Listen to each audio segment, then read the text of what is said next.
Bugün biz Masallı rayonunun Viləş kəndində çox önəmli və mənəvi dəyəri yüksək olan bir hadisənin şahidi oluruq. Vətən uğrunda canlarından keçmiş iki igid qardaş, aprel döyüşləri şəhidi Nurlan Əskərli və qardaşının qisasını, intiqamını alaraq Şuşada şəhid olan İntiqam Əskərli qardaşlarının əziz xatirəsinə yaradılan Şəhid Qardaşları Ev Muzeyinin açılışı münasibəti ilə Öndər TV komandası olaraq biz də iştirak edirik. Tədbirdən öncə rəsmi qonaqlar və ictimaiyyət nümayəndələri qəhrəman qardaşların məzarını ziyarət edərək ruhlarına dualar oxuyub, məzarları önünə tər çiçəklər düzüblər.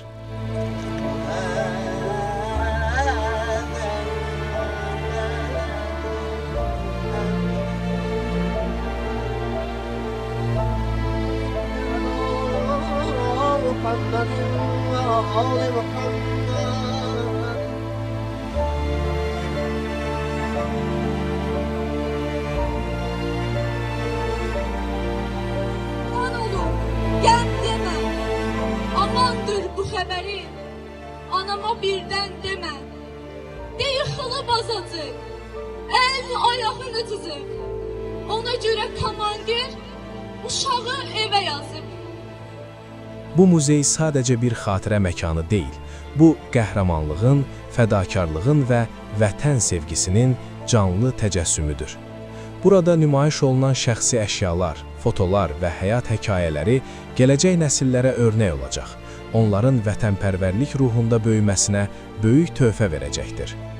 Bugünkü tədbirdə Masallı rayon İcra Hakimiyyətinin başçısı Araz Əhmədov, Milli Məclisin Masallı rayonu üzrə millət vəkili Məhşur Məmmədov, xüsusi təyinatlıların qaziləri, şəhid ailələri və veteranları İctimai Birliyinin sədri Bəhruz Məmmədzadə, İnkişafa və İslahatlara Dəstək İctimai Birliyinin sədri Ramil Əliyev, şəhid ailələri, qazilər və ictimaiyyət nümayəndələri iştirak edirdilər.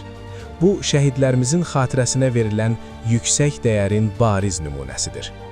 Şəhidlərimiz bizim qürur yerimizdir. Onların keçdiyi şərəfli yol bir daha sübut edir ki, xalqımız hər zaman vətənin müdafiəsinə hazırdır. 44 günlük vətən müharibəsinə gedən yol da məhz aprel döyüşlərindən keçmişdir və bu tarixlər qəhrəman salnaməmizin ayrılmaz hissəsidir.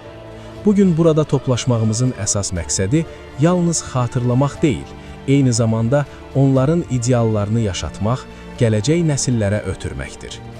Bir daha bütün şəhidlərimizi dərin hörmət və ehtiramla yad edirik.